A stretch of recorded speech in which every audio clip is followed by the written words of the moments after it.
আসসালামু আলাইকুম রহমতুল্লাহি ওবরাকাতু নাহমাদুহু ওয়া নুসাল্লি আলা রাসূলিহিল কারীম আম্মা বা'দ আউযু বিল্লাহি মিনাশ শাইতানির রাজিম বিসমিল্লাহির রহমানির রহিম। কেমন আছেন প্রিয় আলোর পথের যাত্রীর সকল দিনী ভাই ও বোনেরা? আশা করি আল্লাহ সুবহানাহু ওয়া তাআলার অশেষ রহমতে সকলেই ভালো আছেন। জান্নাত মুমিন ব্যক্তির কল্পনা। জান্নাতের অনাবিল সুখ যেমন ইবাদতে বাড়তি মনোযোগ দিতে সাহায্য করে, পক্ষান্তরে জাহান্নামের ভয়াবহতাও খারাপ কাজ থেকে বিরত রাখতে সহায়তা করে।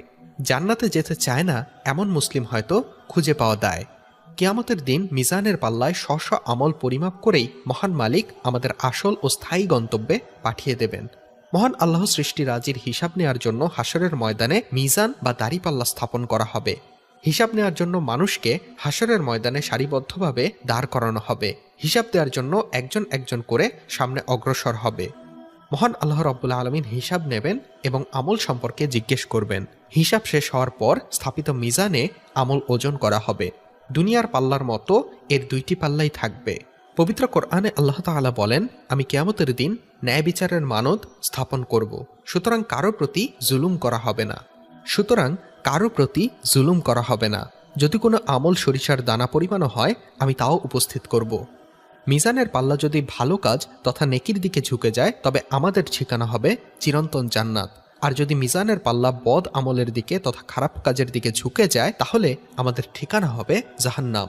এখন মিজানের পাল্লায় কোন কোন আমল বেশি ভারী হবে আলোচনা করব সেই বিষয়ে। তার আগে বলি, আপনি আমাদের চ্যানেলে নতুন হয়ে থাকলে সাবস্ক্রাইব করে বেল বাটনটি চেপে রাখুন, তাহলেই আমাদের চ্যানেলে নিত্য নতুন ইসলামিক ভিডিও আপলোড হওয়ার সাথে সাথেই আপনার ফোনে নোটিফিকেশন চলে যাবে ইনশাআল্লাহ।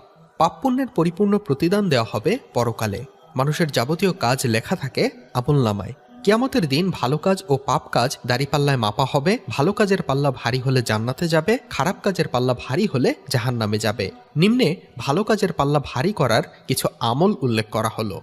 কালেমায়ে তাওহীদ, লা ইলাহা ইল্লাল্লাহ। তাওহীদ তথা আল্লাহর একত্ববাদের স্বীকৃতি প্রদানকারী কালেমা পরকালে আমাদের পাল্লা ভারী করবে। আব্দুল্লাহ ইবনে ওমর ইবনুল আস রাদিয়াল্লাহু তাআলা আনহু বলেন, আমি রাসূলুল্লাহ সাল্লাল্লাহু আলাইহি ওয়াসাল্লামকে বলতে শুনেছি, আল্লাহ তাআলা কিয়ামতের দিবসে আমার উম্মতের একজনকে সব সৃষ্টির সামনে আলাদা করে এনে উপস্থিত করবেন। তিনি তার সামনে ৯৯টি আমলনামার খাতা খুলে ধরবেন। প্রতিটি খাতা দৃষ্টির সীমা পর্যন্ত বিস্তৃত হবে। তারপর তিনি প্রশ্ন করবেন, তুমি কি এগুলো থেকে কোনো একটি গুনাহ অস্বীকার করতে পারো? আমার লেখক ফেরেশতারা কি তোমার উপর জুলুম করেছে? সে বলবে, না হে রব।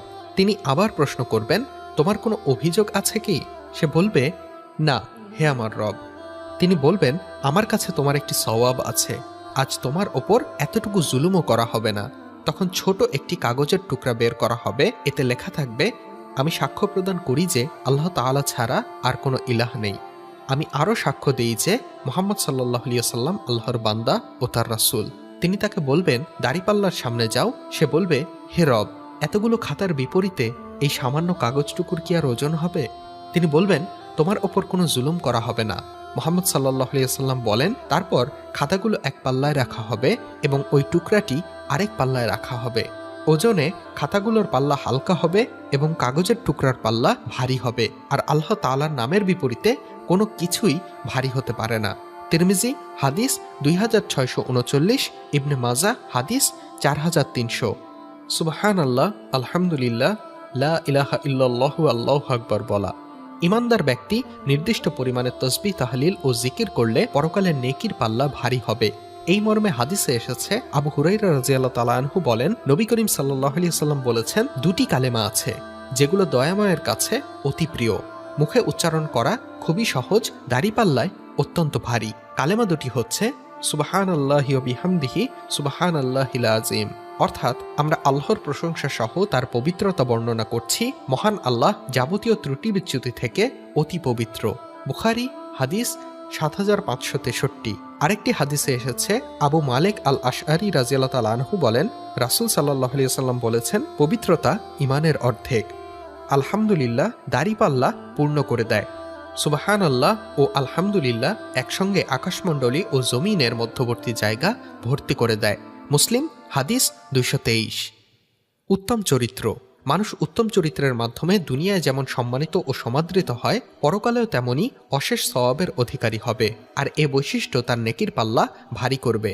কেননা উত্তম চরিত্রের মানুষগুলো যেমন দুনিয়ার সৌন্দর্য, পক্ষান্তরে পরকালেও তিনি হবেন সম্মানিত।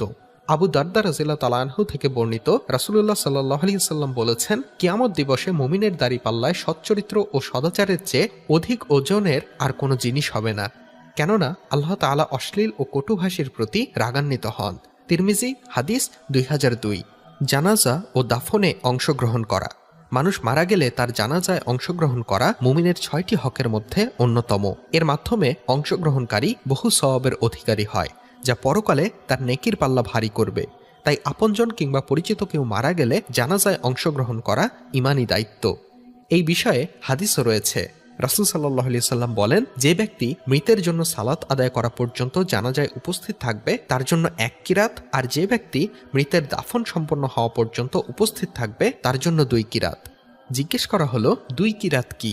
তিনি বলেন, 2টি বিশাল পর্বত সমতুল্য সওয়াব। বুখারী হাদিস 1325। সন্তানের মৃত্যুতে ধৈর্য ধারণ করা ও সওয়াব কামনা করা। দুনিয়ার ধন সম্পদ ও সন্তান সন্ততি মানুষের সর্বাধিক প্রিয় বস্তু। তাই ধন সম্পদ নষ্ট হলে কিংবা সন্তান সন্ততি মারা গেলে মানুষ ভেঙে পড়ে, অনেক সময় দিশেহারা হয়ে যায়। কিন্তু মুমিন সব বিপদ মুসিবতে আল্লাহর ওপর ভরসা রাখে। বিপদকে সে গুনাহ মাফের মাধ্যম হিসেবে কল্যাণকর জ্ঞান করে। তেমনি সন্তানের মৃত্যুতে ধৈর্য ধারণ করে, আর এর ফলে সে অশেষ সওয়াবের অধিকারী হয় এবং তার নেকির পাল্লা ভারী হয়। রাসূলুল্লাহ সাল্লাল্লাহু আলাইহি ওয়াসাল্লাম বলেন, 5টি জিনিসের জন্য বাহ বাহ, যা দাড়িপাল্লায় অধিক ভারী হবে। তা হলো লা ইলাহা ইল্লাল্লাহ, আল্লাহু আকবার, সুবহানাল্লাহ, আলহামদুলিল্লাহ এবং সৎ সন্তানের মৃত্যুর পর পিতার সওয়াব কামনা। মুসনাদে আহমদ হাদিস 18101। প্রিয় বন্ধুরা, মানুষ পৃথিবীতে যেসব আমল করে মৃত্যুর পর সবকিছুর হিসাব হবে। হাসরের মাঠে হবে সেসব হিসাব এবং বিচার। পৃথিবীতে যে ভালো কাজ করবে হাসরে সে ভালো প্রতিদান পাবে, আর যে মন্দ কাজ করবে তার পরিণাম অত্যন্ত ভয়াবহ হবে। এটাই ধ্রুব সত্য। পবিত্র কুরআনুল কারিমেও মিজানের পাল্লার কথাগুলো স্পষ্টভাবে মহান আল্লাহ সুবহানাহু ওয়া তাআলা উল্লেখ করেছেন। আল্লাহ তাআলা বলেন, আমি কিয়ামতের দিন ন্যায় বিচারের দাঁড়িপাল্লা স্থাপন করব, সুতরাং কারো প্রতি জুলুম করা হবে না। যদি করে আমল সরিষার দানা পরিমাণও হয় আমি তাও উপস্থিত করব, আর হিসাব গ্রহণের জন্য আমিই যথেষ্ট। সূরা আম্বিয়া 47।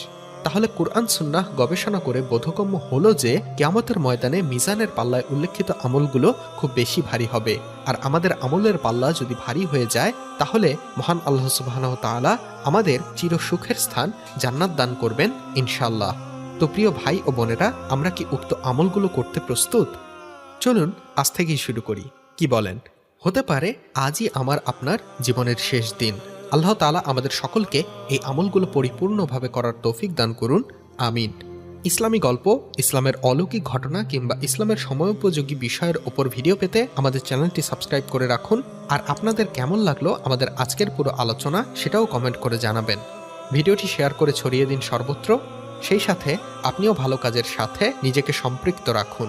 কে জানে, হয়তো আমাদের এই অতি সামান্য ভালো কাজগুলো কঠিন কিয়ামতের ময়দানে নাজাতের তথা মুক্তির মাধ্যম হতে পারে। পরবর্তী ভিডিও কোন বিষয়ের ওপর দেখতে চান সেটাও আপনি বলে দিতে পারেন, কারণ আমরা সব সময় শ্রোতাদের চাহিদাকে প্রাধান্য দিয়ে থাকি। আল্লাহ সুবহানাহু ওয়া তাআলা আপনাদের সকলকে সবসময় নিরাপদে রাখুক, ভালো রাখুক এবং সুস্থ রাখুক। আল্লাহ হাফেজ। আসসালামু আলাইকুম ওয়া রাহমাতুল্লাহি ওয়া বারাকাতুহু।